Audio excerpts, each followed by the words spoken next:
Assalamualaikum warahmatullahi wabarakatuh. Alhamdulillahilladzi hassana wujuhana walhamdulillahilladzi hassana akhlaqana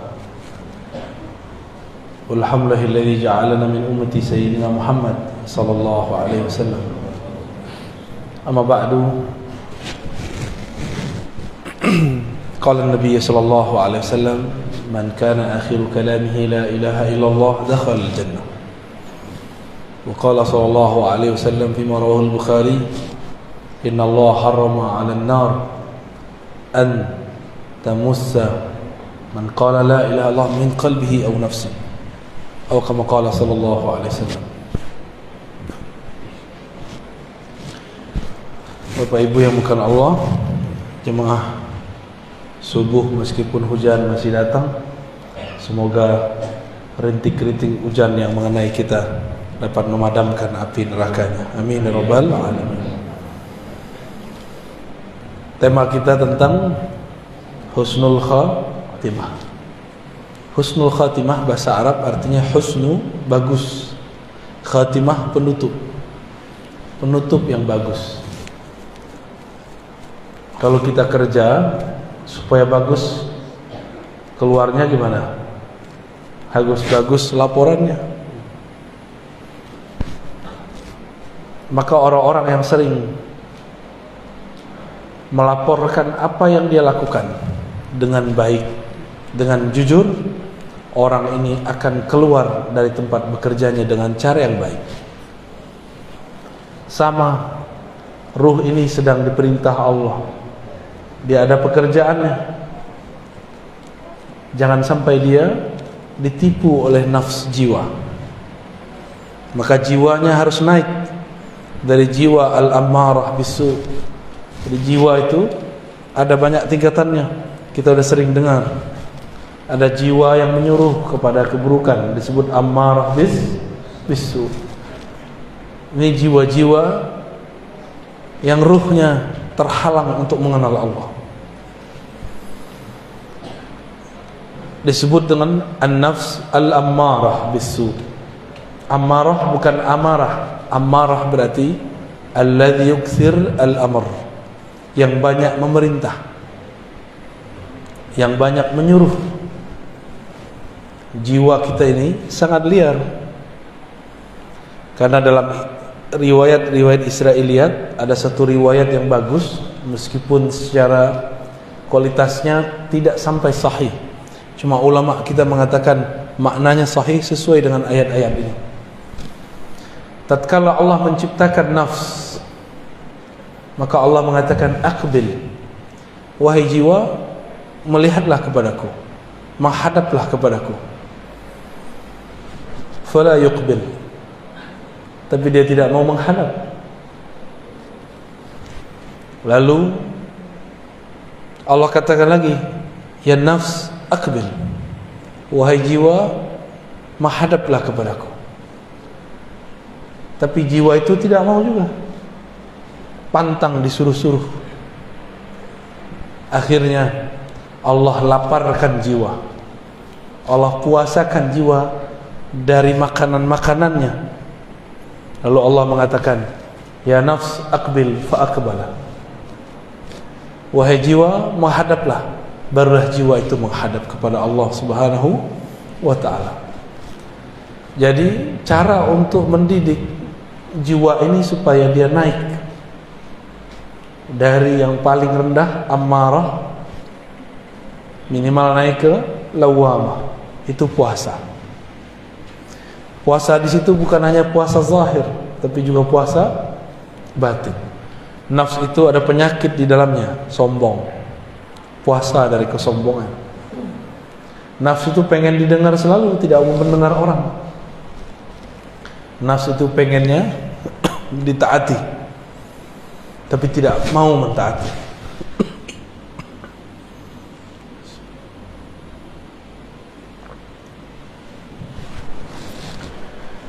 Lalu nafs ini punya poros, ada raja di dalam dirinya bernama qalbu. Jangan sampai nafs ini menjadi rajanya kolbu, tapi kolbu harus menjadi rajanya nafs.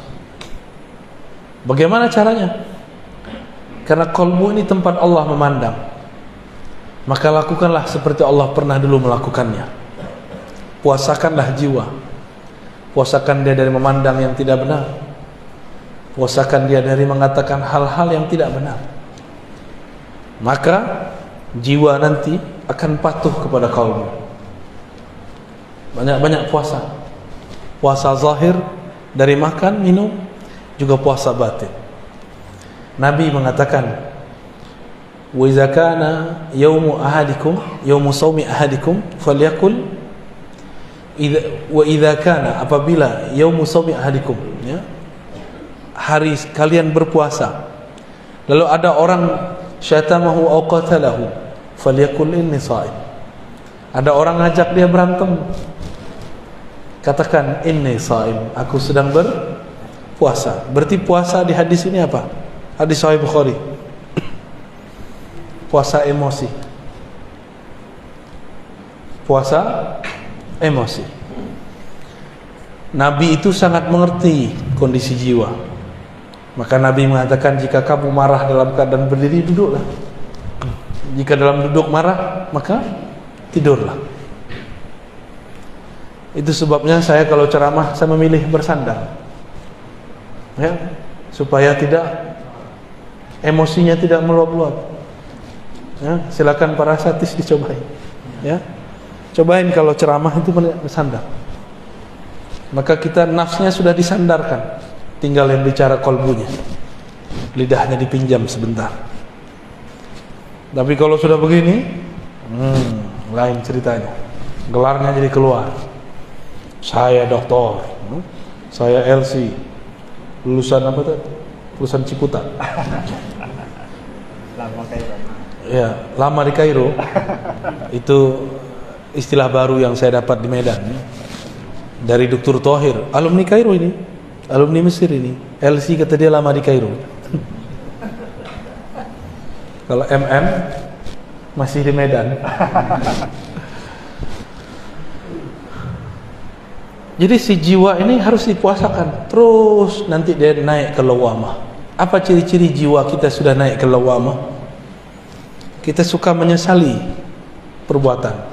Maka ahwal, kondisi yang terjadi pada orang yang sudah naik ini namanya muhasabah. Apa namanya? Suka menghisap dirinya, bukan menghisap orang lain. Suka menyalahkan dirinya, bukan menyalahkan orang lain. Lawamah itu dua, ada lawamatu ghairi, dia mencaci maki orang lain, itu syaitan. Syaitan itu dikeluarkan dari surga, yang disalahkan iblis, yang disalahkan Adam. Iblis keluar dari surga, yang disalahkan siapa? Nabi Adam. Lalu justru dia diusir karena dia tidak patuh kepada Allah. Ketika Nabi Adam pun juga diusir dari surga, beliau salahkan siapa? Dirinya sendiri. Ini beda Bani Adam yang ruhnya hidup dengan Bani Syayatin.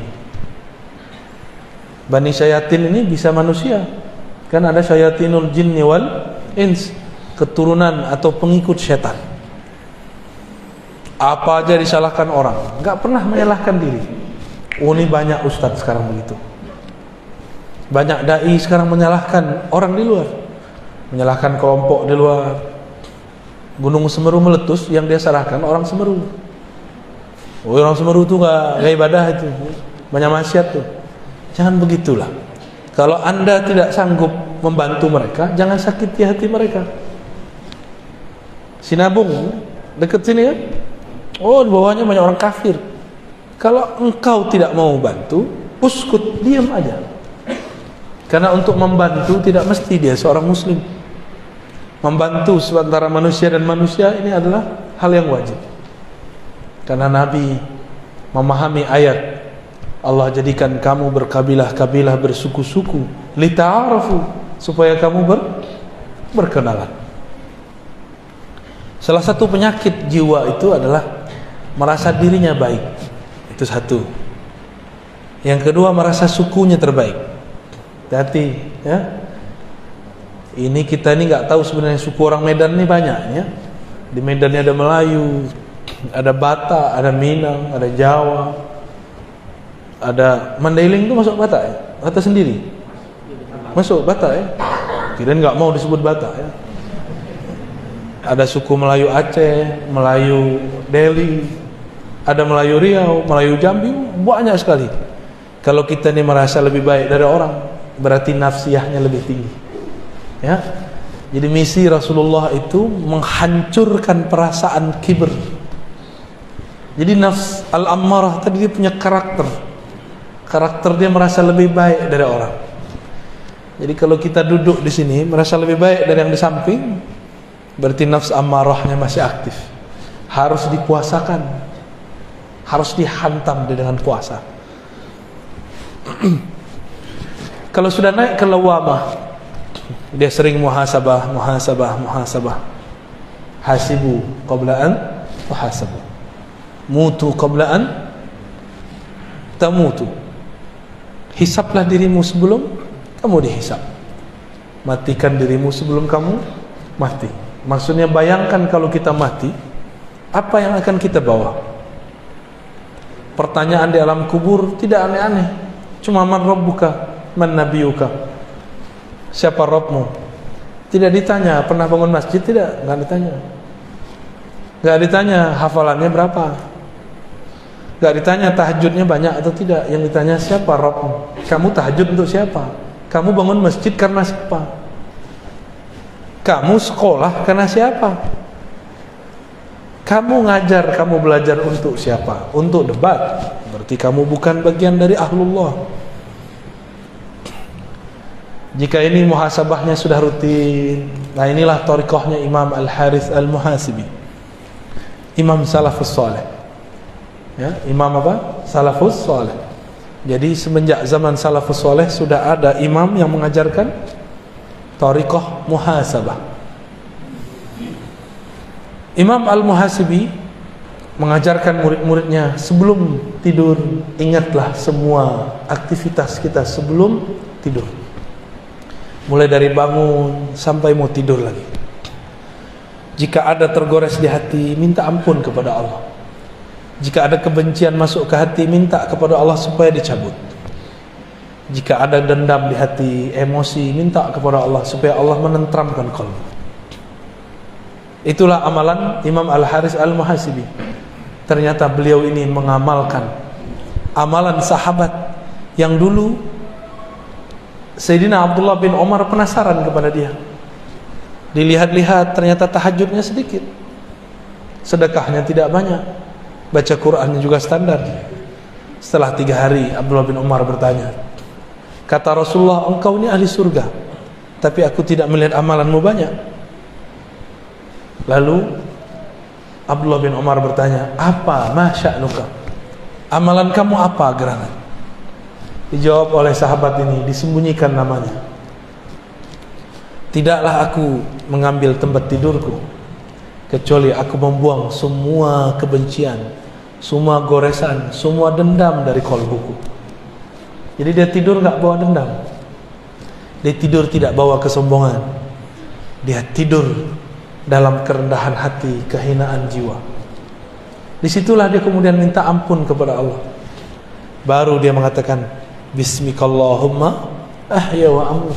Ya Allah, dengan namamu yang maha agung, aku hidup dan aku minta ditidurkan. Kalau ini sudah rutin naik ke nafs al-mulhamah. Mulhamah ini orang sudah mulai berdialog dengan jiwanya, dengan kolbunya.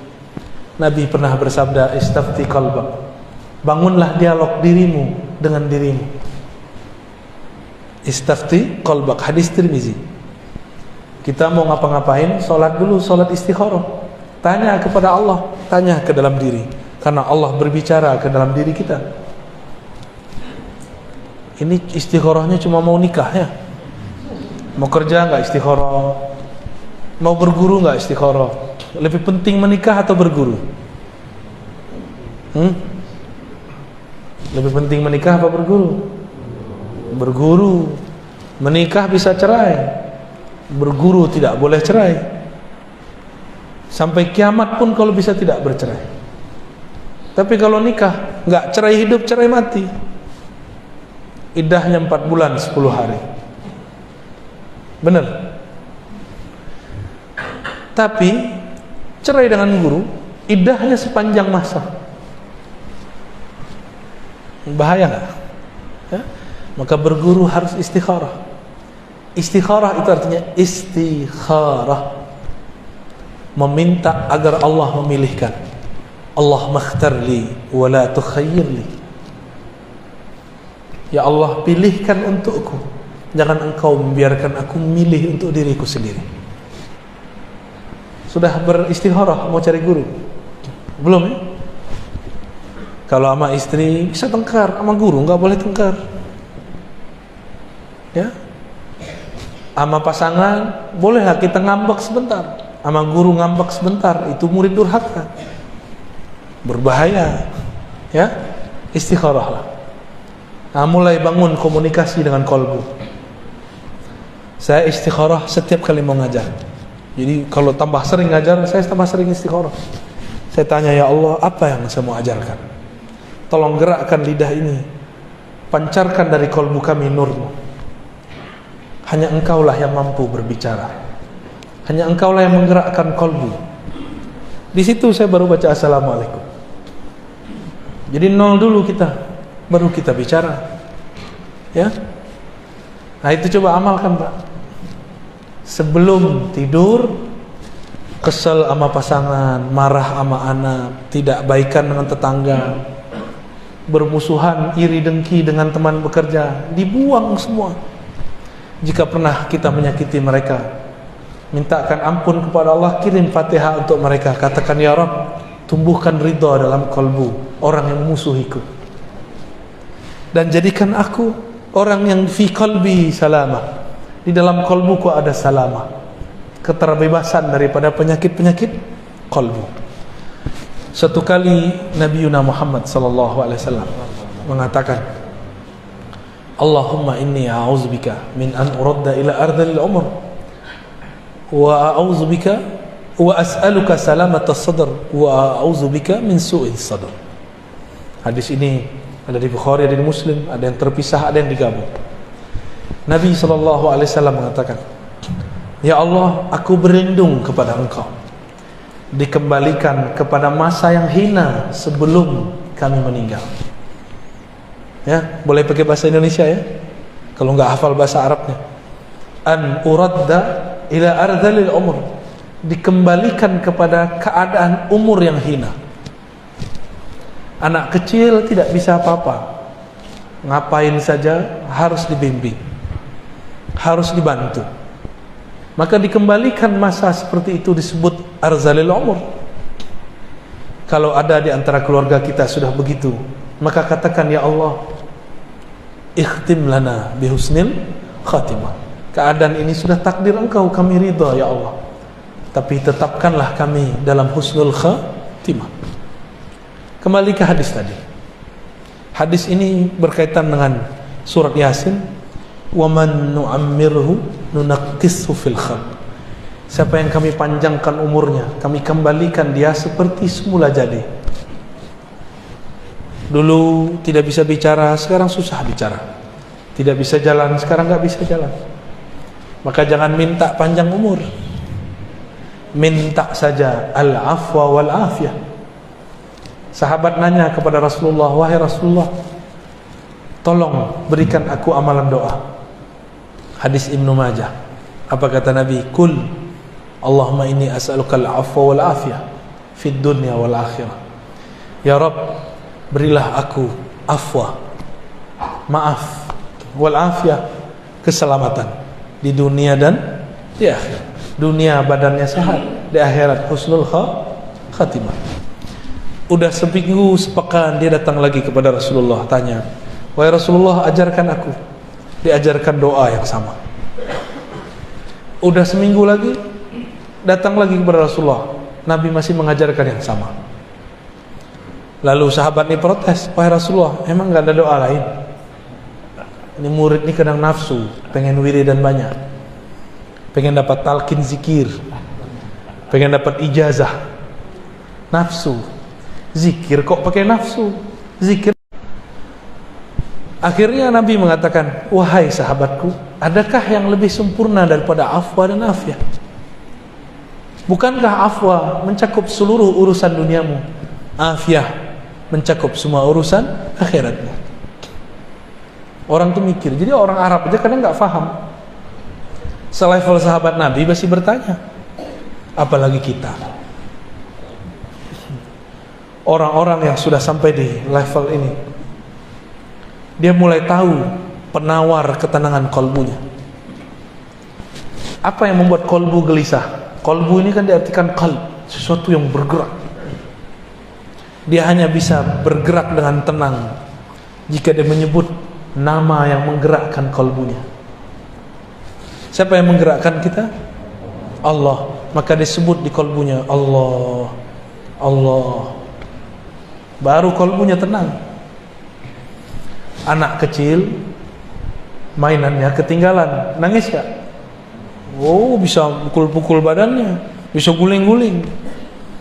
Mainannya kolbu cuma satu, zikrullah, menyebut nama Allah. Kalau di sini sudah rutin, sudah sering berdialog dengan kolbu, sudah tahu obat penawar gelisahnya kolbu, yaitu zikrullah, maka orang ini naik ke makom yang tadi ayatnya dibaca. Ya ayyatuhan nafsul mutmainnah, wahai jiwa yang sudah tenang dalam berzikir menyebut namaku, wahai jiwa yang sudah sering dipuasakan, wahai jiwa yang sudah sering dimuhasabahkan, wahai jiwa yang tidak menyalahkan selain dirinya, wahai jiwa yang merasa dirinya rendah, irji'i ila rabbiki radiyatan mardiyah. Sekarang kamu dapat tiket pulang, diundang langsung oleh Rabbul Bariyah dengan penuh ridha dan mardiyah. Itulah kondisi orang yang sudah mantap di kalbunya nama-nama Allah. Inilah beruntungnya kita. Di negeri ini banyak ulama-ulama mengajarkan kan zikir kalbu. Banyak enggak? Banyak. Cuma setan tidak akan pernah diam. Dia nanti akan buat konspirasi. Kalau belajar zikir gila, kalau belajar ini, belajar itu, nanti nggak sholat. Itu biasa, itu setan. Anehnya, setan ini kan punya wali. Walinya kadang-kadang seorang dai. Si dai ngomong, nggak usah belajar tarekat, zikir, nanti gila. Hati-hati, ya. Hati-hati. Orang gila karena pekerjaan, orang gila karena masalah jodoh, orang gila karena masalah dirinya sendiri itu lebih banyak daripada orang yang gila karena belajar zikir. Orang gila karena belajar zikir karena aslinya dia gila. Kawan saya masuk kampus gila karena ditanya terus sama dosennya, kapan kau selesai? Gila dia. Maka saya nggak mau tanya lagi mahasiswa saya kalau dia nggak selesai. Saya cuma tanya yang tenang-tenang ya, kamu tulis yang tenang-tenang, yang damai, jangan kepalanya pusing kalau nulis, nanti gila ente. Alhamdulillah mahasiswa saya aman, tapi kawan saya sudah gila.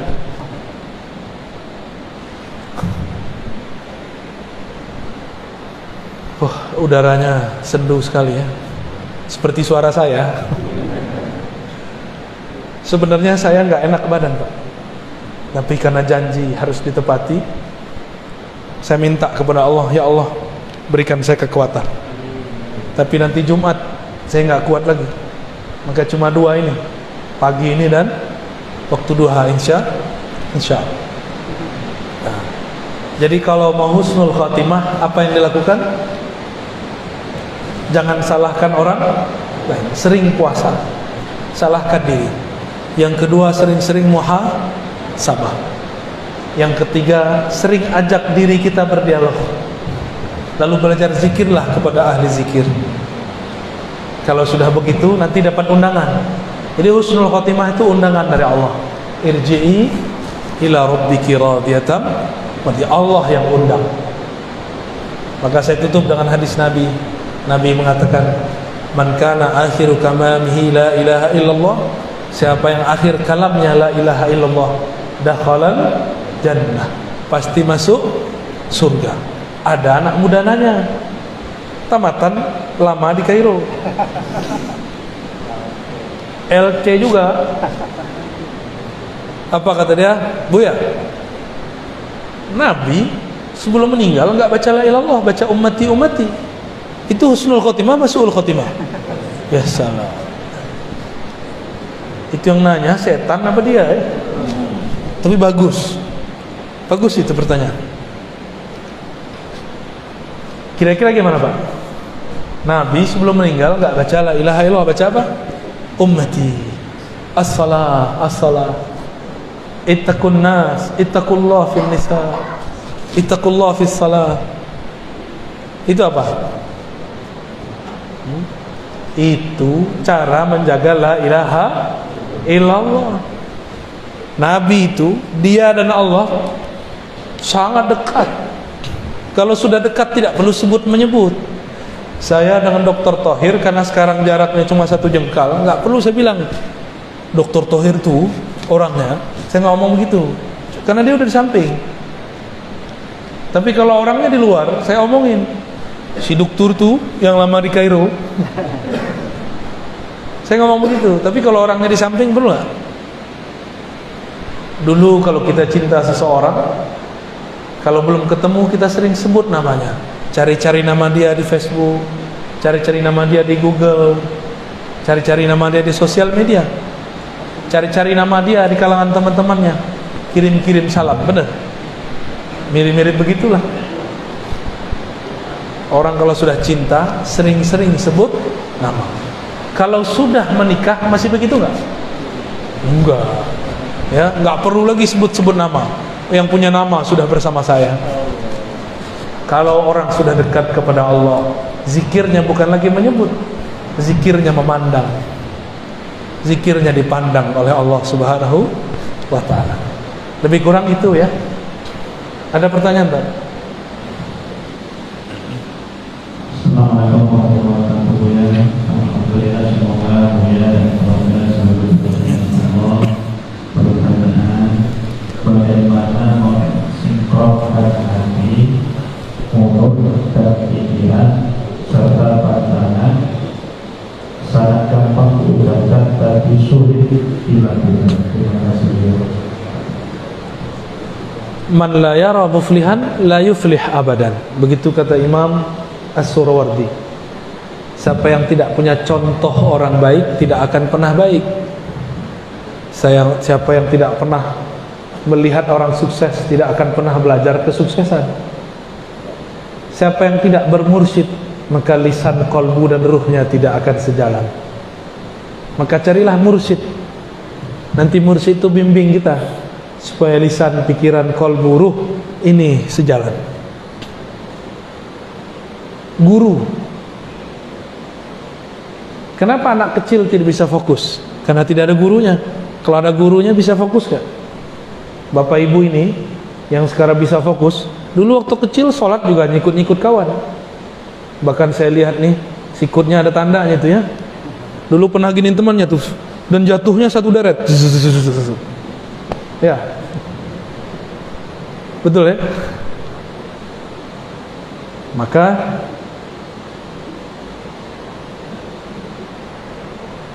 apabila kita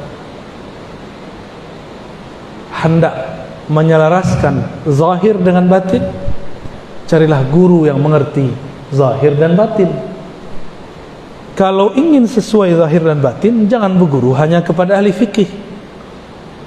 Ahli fikih kebanyakan tahu cuma sunnah bid'ah, halal haram, sah dan batal. Ahli akidah taunya benar dan salah. Ahli tasawuf, ahli kolbu taunya mana yang terbaik, mana yang kurang baik. Nah, cari guru ini. Semua amalan itu bagus, tapi yang mengerti amalan ini untuk apa, itu ahli kolbu. Dokter tahu obat nih semuanya bagus, tapi kalau kita sakit, apakah semua obat dikasih? Enggak, keracunan nanti, gagal ginjal nanti. Maka mursyid yang dapat ijazah dari gurunya, dididik oleh gurunya, dia tahu cara mengatur obat zikir untuk kalbu. Jadi carilah mursyid, ya. Sudah seumur begini kok nggak punya mursyid juga, ya. Carilah, di Medan ini banyak ahli-ahli zikir, ya. Allahumma sholli ala Muhammad. Itu ya, yang kita berpikirnya adalah saya hijrah. Apa pertama kali yang saya mau hijrah, ingat-ingat kalam Sayyidina Ibrahim, inni muhajirun ila Rabbi. Aku hijrah kepada Allah, bukan hijrah ke NU, Muhammadiyah, Salafi, Jemaah Tabligh, bukan. Gak ada hijrah begitu, itu bid'ah itu. Hijrah itu kepada Allah. Faman kanat hijratuhu ila Allah wa rasulih. Hadis sahih Bukhari Muslim. Siapa yang hijrahnya kepada Allah, kepada Rasulullah, fa hijratuhu ila ma hajara, fa hijratuhu ila Allah wa rasulih. Maka Allah sampaikan dia kepada niatnya. Jadi berhijrah itu bukan bercelana jingkrang. Berhijrah itu bukan berarti tadi tidak berjenggot, sekarang berjenggot. Berhijrah itu tadi kolbunya ditawan oleh dunia, sekarang kolbunya dipenuhi nama pemilik dunia, Allah Subhanahu wa ta'ala. Itu hijrah. Maka hijrahmu adalah gurumu. Ini pentingnya berguru. Kamu berhijrah tergantung gurumu. Jika gurumu hijrahnya benar, pasti hijrahmu benar. Maka hati-hati dalam berhijrah. Jangan gagal fokus, nanti hijrah urusan celana, hijrah urusan yasinan, tahlilan. Itu bukan hijrah, itu namanya khilafiyah. Ya, tahu khilafiyah? Sesuatu yang diperdebatkan ulama. Jadi yang pertama harus lakukan, niatkan hijrah, berpindah dari kegelapan kepada cahaya Allah. Dan Imam Al-Qushairi mengatakan dalam Ar-Risalah Qushairiyah, orang yang hendak beruzlah, berhijrah, hendaklah dia memandang dirinya lah yang merusak orang. Ketika dia berhijrah, beruzlah, dia tidak memandang orang lain itu merusak dia, tapi dialah yang merusak orang lain. Maka dia berhijrah, beruzlah karena dia mengatakan, ya Rabb, maafkan aku, adanya aku pada mereka membuat mereka rusak. Itulah yang disebut mutawadhi. Ini hijrahnya benar, nggak nyalahin. Ada yang musisi hijrah, yang dia salahkan musik. Lah apa bedanya ente dengan iblis? Iblis tuh nyalahin Nabi Adam, lebih parah nih musik yang disalahin. Hijrah aja. Musik kalau nggak dipetik juga nggak bunyi, nggak diketuk juga nggak ada suaranya. Berarti masalah musik itu masalah siapa? Masalah dia. Itu musik kalau bisa bicara dia protes kepada Allah Subhanahu wa ta'ala. Ada orang hijrah, tengkar dengan suaminya, tengkar dengan istrinya, dan itu bukan hanya di Indonesia, itu ada di Mesir, ya. Syekh Said Mamduh, ya. Antum zurtum, ya? La ma tazur. Syekh Said Mamduh ahli hadis di Mesir, murid Syekh Yasin, murid Sidi Al-Ghumari, itu menulis kitab tentang ahkamul kubur. Di muqaddimahnya dicerita, cuma karena satunya salah hijrah, si istri minta ditalak, lalu siap dipoligami. Masalah poligami masalah lain. Si istri kerja di satu tempat, suaminya kerja di bank. Apa kata dia? Kau ni pezina, sama dengan menzinai ibumu 70 kali. Maka diminta cerai. Dan itu tidak satu dua orang, sudah banyak orang. Di Mesir Syekh Said Mamduh cerita, di kalangan kita juga banyak sekali, ya. Ternyata perempuan ini kalau salah hijrah lebih galak dari laki-laki. Ya, hati-hati hijrahnya ya, ibu-ibu ya. Ada yang perempuan nih, jangan salah berguru. Hijrah karena Allah. Jika hijrahnya karena Allah, maka kita akan dibimbing. Walaupun nyerempet-nyerempet sesat dikit, nanti Allah selamatkan. Saya ini juga dulu hijrah. Kata saya, ternyata hijrah dulu, celana saya jingkrangkan, jenggot saya panjangkan. Saya katakan, aku anak hijrah, aku ikhwan. Ya iyalah, kamu bukan akhwat. Salah faham. Anak hijrah itu mabit malam minggu. Enggak mesti. Hijrah itu berpindahnya kalbunya dari kiblat dunia lalu berkiblat kepada pemilik dunia. Nanti masalah celana tergantung kamu celana jingkrang karena Allah atau karena kamu mengaku ikut aliran tertentu. Kamu panjangkan jenggot karena kamu merasa kamu aswaja, ahlus sunnah, karena kamu merasa dirimu salafi, jamaah tabligh, NU, Muhammadiyah, Wasliyah, atau karena engkau ingin ikut kekasih Allah. Beda-beda tipis. Kalau benar-benar mau ikut kekasih Allah, kita pakai serban tiap hari. Ya. Kita enggak pakai celana, Pak. Celana itu bid'ah itu. Ya. Rasulullah la yalbas as-sarawil abadan. Enggak pernah pakai celana sama sekali. Kecuali di dalam sarungnya. Ya. Jadi niatnya harus diluruskan, lalu cari guru yang sanadnya bersambung kepada Rasulullah. Nanti lewat sanad silsilah guru itu kita dihubungkan dengan Rasulullah sallallahu alaihi wasallam. Fa hijratuhu ilallah wa rasulih. Hijrahnya disampaikan, diusulkan kepada Allah dan Rasulnya. Amin ya rabbal alamin. Baik Ibu yang ini karena Ramadan sebentar lagi, yang mana yang harus kami lakukan? Sholat tarawih 11 rakaat atau 1 rakaat? Sebenarnya nggak sholat tarawih, nggak apa-apa juga. Yang penting sholat isya, ya. Yang hampir wajib itu sholat witir. Tapi kalau mau debat-debat, tidak ketemu kita. Sahabat Nabi meriwayatkan dari Nabi sholat tarawih 11. Yang ada riwayat Sayyidatuna Aisyah, Maimunah, Ummu Salamah, Nabi sholat witir 11. Jadi 11 itu bukan sholat tarawih, tapi sholat witir. Tapi karena umat ini menguasai ustadz, umat diikuti ustadz, bukan ustadz diikuti umat. Pengurus masjid kurang adab. Apa kata pengurus masjid? Oh jamaah, ustadz di samping dia. Kita pilih 11 pada 20. Jamaah bilang apa? 11, pemaleh, ya, pemalas. Kasulun. Kalau tanya ke ustaz gimana? Kalau tanya ke ustaz, jawabannya 3 tadi. Tarawih itu tidak wajib. 1. Yang kedua, para sahabat kalau sholat tarawih pasti 20. Riwayatnya sampai sekarang terbukti secara fi'liyah, secara perbuatan masih dilakukan secara mutawatir. Mutawatir ini dilakukan banyak lebih dari 10 orang setiap masa, setiap puasa.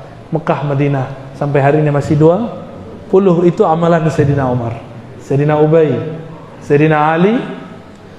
Di masa Imam Malik, Madinah ditambahkan 36. Tapi sekarang balik lagi menjadi 20. Jadi nggak ada debat 11. 11 itu hadisnya apa? Fi Ramadan wa fi ghairihi. Hadis Imam Bukhari Muslim. Dalam Ramadan dan selain Ramadan, Nabi tidak pernah sholat melebihi 11 rakaat. Itu sholat tarawih. Sholat apa? Witir. Pintar. Berarti fokusnya bagus. Itu sholat apa?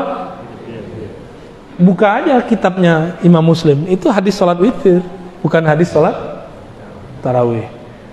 Katanya ikut Sahih Bukhari, katanya ikut Sahih Muslim, nggak mau ikut Imam Syafi'i, nggak apa-apa, buka kitabnya. Ya, di situ babnya sholatul witr atau sholatul lail. Kalau di bulan puasa ada tarawih, ada witir. Di bulan puasa kita maklum, di luar puasa ada nggak tarawih? Hadisnya mengatakan di dalam puasa dan di luar puasa. Berarti hadisnya tentang sholat tarawih apa witir? Berarti kalau ada orang memakai hadis ini untuk dalil sholat tarawih, dia salah faham. Karena tidak ada ulama mu'tamad yang menggunakannya untuk hadis sholat tarawih. Karena tidak ada tarawih di luar bulan puasa. Bukalah pikiran, ya. Hadisnya ngomong begitu. Jadi saran saya, kalau ikut ulama dari masa ke masa mutawatir dari Mekah Madinah, giliran apa ikut Madinah, giliran sholatnya nggak mau Madinah, ya suka-suka aja. Ya. Sholat pakai nafsu. Ustadz, katanya kalau sholat tarawih 20 itu buru-buru. Jangan buru-buru. Yang buru-buru kan salah sendiri. Lebih baik 11 tapi pelan-pelan. Enggak begitu. Lebih baik 11 tapi tenang. Ya. 11 tapi tenang. Kenapa enggak perlu panjang-panjang? Karena Nabi mengatakan, "Idza kana ahadukum ya ummu 'alan nas." Ya. Jika seseorang kamu mengimami manusia, falyukhaffif, maka ringankan. Ulama kita kemudian rumuskan yang ringan tuh pakai alhaakumut takatsur. Ya enggak? Alhaakumut takatsur. Apa? Semoga cepat datang ke kasur. Gitu ya. Saya mau tanya, pengurus masjid ikut umat jamaah atau ikut ustaz? Ikut ulama atau ikut jamaah? Yang benar ikut siapa? Kalau kita mau beramal, apa kata jamaah atau apa kata ulama? Loh, saya punya ulama sendiri, kan kita sudah jelaskan. Itu keliru. Yang menggunakan dalil 11 rakaat. Tapi kalau saya sholat 10 rakaat niat tarawih, boleh nggak? Boleh juga. Cuma nggak mengikuti salafus soleh. Salafus soleh kalau mereka sholat tarawih ya 20. Giliran banyak aja, nggak mau ikut salafus soleh, ya? Salafnya nggak tahu salaf yang mana, ya. Jadi yang benar-benar ikut salaf itu ya orang yang sholat tarawih 20. Ya, pelajari modelnya. Ya, setiap 4 rakaat itu kan diisi sholawat, ya. Supaya yastarih. Daripada diam-diam nggak jelas, buka-buka handphone, mending sholawat. Udah 4 rakaat lagi, sholawat lagi. Udah 4 rakaat lagi, sholawat lagi. Begitulah terus. Itu indah, ya. Mengikuti sunnah Rasulullah Sallallahu Alaihi Wasallam. Ya. Mungkin itu yang terakhir kepada Bapak Ibu, kami tidak bisa pada soal semua. Yang terakhir mungkin kemudian kita akan ada nanti setelah mungkin itu yang apakah ada rupiah bertayang? Terima kasih. Ada kuntilanak. Ruh gentayangan itu makna sahihnya bukan jadi hantu. Yang jadi hantu itu jin atau korin. Mirip dengan orang yang meninggal. Korin ya namanya. Korin ini cuma 2 korin yang diislamkan. Korinnya Nabi sama korin Imam Mahdi.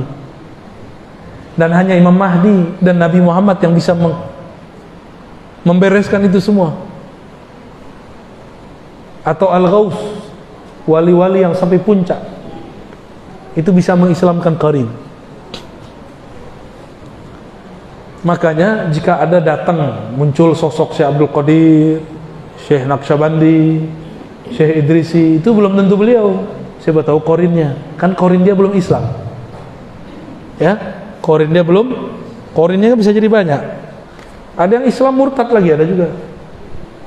Dia dikuasai oleh setan. Maka si qarin ini akan menyesatkan orang yang halu, yang suka mengikuti khayalan.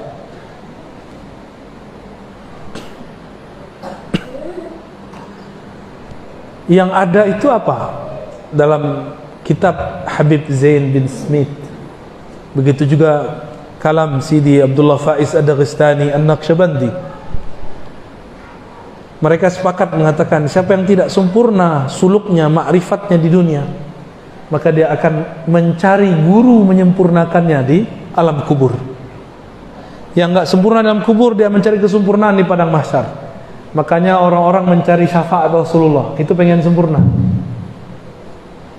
Mumpung badan masih ada hayatnya, cari guru ma'rifat sebelum terjadi nyawa merenggang dari badan. Ya. Nah, roh ini berpindah-pindah dia cari. Kadang dia datang ke orang tertentu. Kalau orangnya bukan wali Allah, dia datang ke mimpinya. Kalau dia qalbunya bening, maka mimpinya benar. Maka mimpi ketemu orang-orang yang sudah wafat itu rata-rata benar. Tapi kalau lagi halu, bisa benar bisa tidak, ya. Jadi tidak ada arwah dalam artian orang-orang mati gentayangan kepada orang hidup. Yang ada korinnya gentayangan, ya. Kita ini Allah jadikan khalifah di bumi.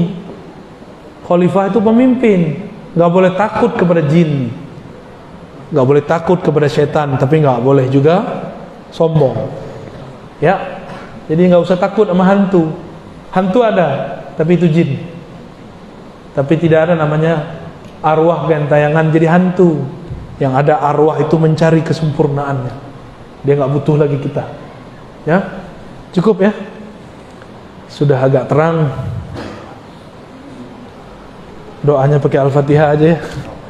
Semoga semua yang hadir, termasuk kami Al-Faqir, Allah tutup umur ini dengan husnul khatimah. Jika Allah panjangkan, semoga dipanjangkan dalam afwa wal afiyah. Jika Allah matikan, semoga Allah matikan dalam husnul khatimah. Apapun takdirnya, corona tidak corona, sakit tidak sakit, tabrak atau tidak ditabrak, jatuh tidak jatuh, semuanya takdir Allah. Kita hanya perlu ridha. Maka kita minta, raditu billahi rabba, ya Rabb, berikan aku keridhaan dalam qalbuku. Ala hazinni wa likulli niyatin salihah wal ghayat. Al-Fatihah.